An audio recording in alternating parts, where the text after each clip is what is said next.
What we're going to talk about, how to find the deals, or how to find the money for your deals. We will briefly hit on some of the traditional stuff. Jeff will probably talk a little bit more about that than I will. For the purposes of our call, though, we're real estate investors, and mainly what we're going to talk about is how do you get the money fast when you've got a great deal and you want to make some money on it and you can't wait for the bank. Maybe the house is messy or it needs some work. So the ways that we're going to encourage you guys to be looking for the money is through hard money lenders, private lenders, and equity partners. And then we'll get into all of that, and then we'll open it up for a discussion. So let me introduce to you guys first my friend Jeff Murphy. Jeff, say hi to everybody here. Hi, it's nice to meet everybody. Happy to talk about all kinds of lending or raising capital. Robbie and I were just talking about this. The hardest part or the most important part about doing a deal is finding a deal. If you find a smoking deal, then you got to make sure you have the capital to do it. There's kind of three ways that you can have capital to do a deal. One's going to be your savings, right? Let's assume that you may have some money in savings. The second way is to have partners, equity partners. Robbie will go into more detail on that. And the third way, when you're going to be flipping houses, is to borrow money.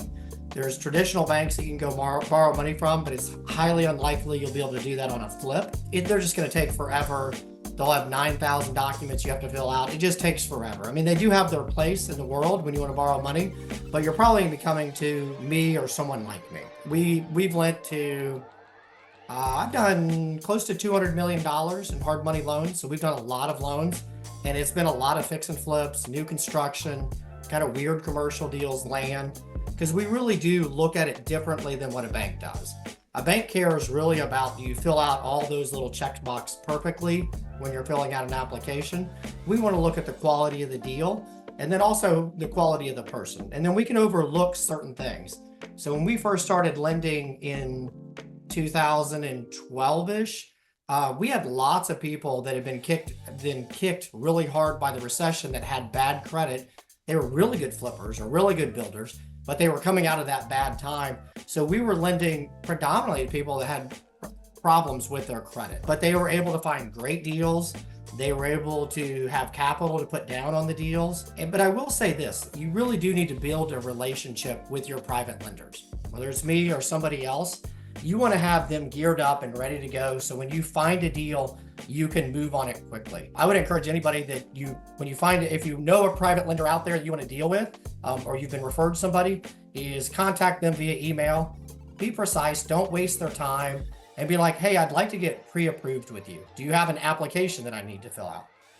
Fill out the application for them. Don't waste their time on it. If you have a resume or if you have a business plan that you've written as part of your business, provide them that information. I'm not saying they're going to read every word of the documents you provide them, but it shows a level of professionalism.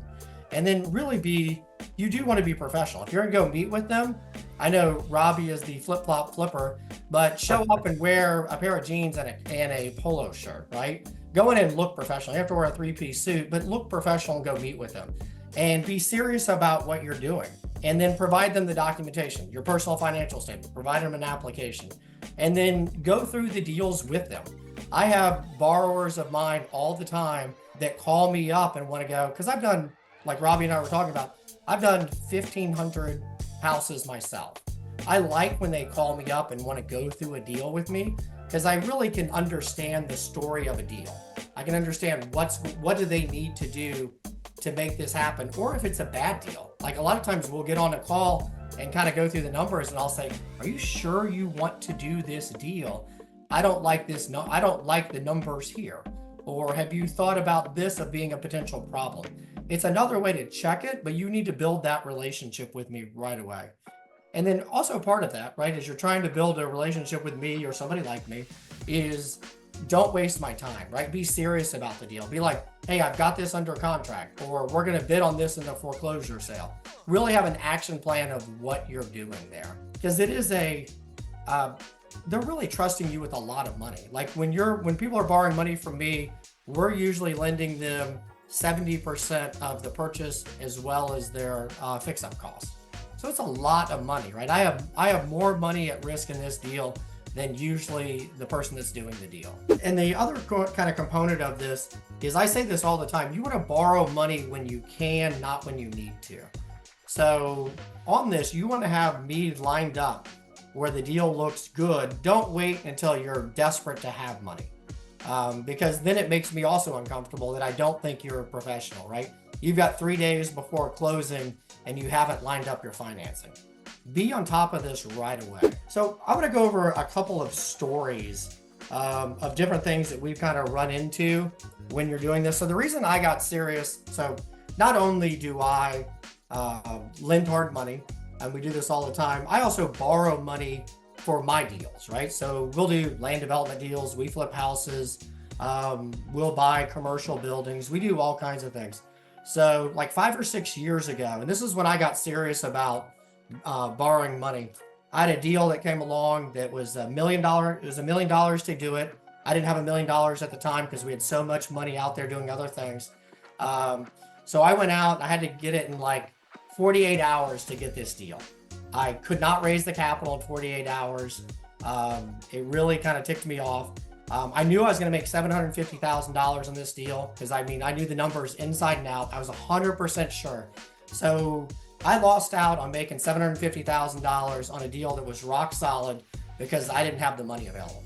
Now I owned lots of properties, lots of rental properties. We owned a commercial building. We had a wedding venue. We had all kinds of things that were operating that we didn't have debt against. So I got the Big Dummy Award because I wasn't using these assets that I have out there to make sure that I could go make more money off of them. So I got serious about making sure I have lines of credit available with banks so that I can pull that money down and be able to move quickly. If I'd had partners in place or I had a relationship with somebody who would lend me the money, again, I'd have made $750,000 in a matter of like 60 days. I actually know the guy that did the deal, and that's how much he made on it. So be serious about it. Be ready. That kind of leads into also talking a little bit about traditional bank lending. It's not going to be something that you can do necessarily on a fix or flip, but if you own a home or if you have other real estate that you own that you have a lot of equity in, you should be out looking to get lines of credit against it or borrowing cheap money against it when you can. So you have access to that capital so you can move quickly on things. I highly, highly recommend it. And it's the same thing that you want to do with your private lender that you want to do with a bank. Be professional. Go meet with them. Establish a rapport with them. If you can do a line of credit or a HELOC, do a HELOC with them.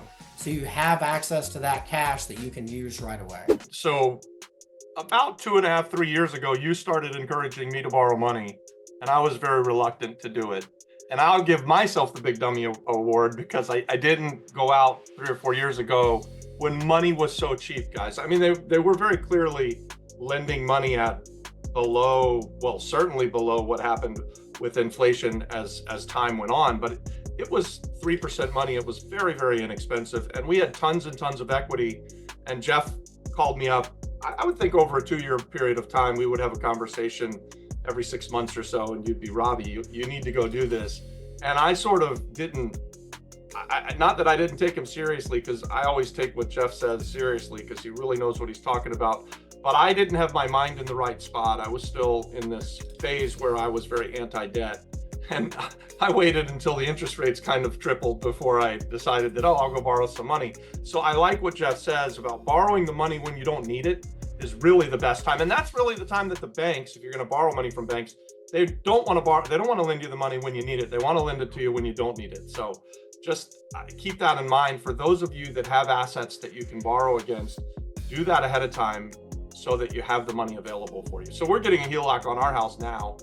We should have done that 4 or 5 years ago, and instead of paying 7 or 8%, we would have paid 3 or 4%. 3%, yeah. But you live and you learn.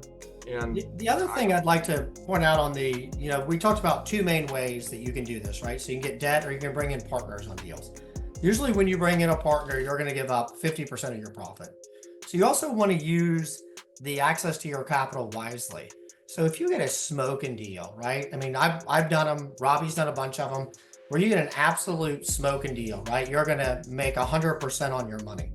I certainly would rather borrow money, even at 12% or 15% interest. I'd rather borrow that money than give up 50% of the deal. So that's something else to be really cognizant about. Even if you're like, I've got a great partner and I love bringing my partners in on deal, which I've done lots of deals with where I've raised money through partners. It's great to do it. But keep in mind, if you find those deals where you're going to make 100% or 200% of your money, think how much that really costs you compared to going and borrowing that money, even at more expensive rates. So be cognizant of that as you're doing the deals. I still bring in partners on deals.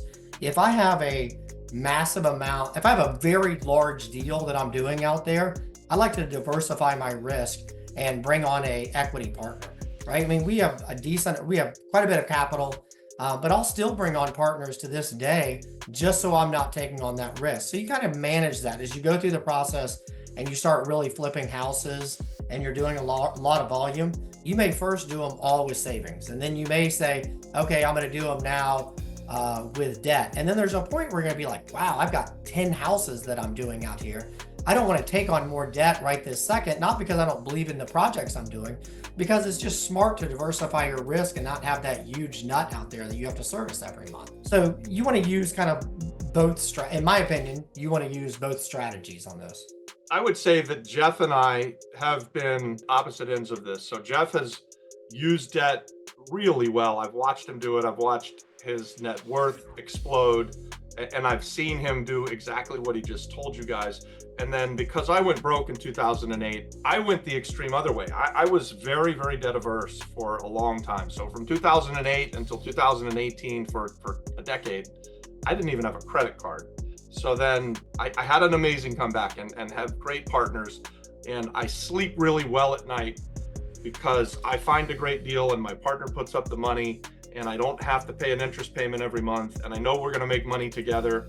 And Jeff's been my partner on many, many deals. Had I been listening to what Jeff said, I think that I could be worth 25% more net worth than I am today, maybe even more, and still done a lot of partnerships, but just used debt a little bit more wisely and started to do it a little earlier, right? Like, it was safe to borrow money in 2014 and 15, and I was only doing cash. I was not borrowing money at all because I was afraid of it, quite honestly. And don't be afraid of the debt. Be wise with it and make sure you're using it properly. But he's absolutely right.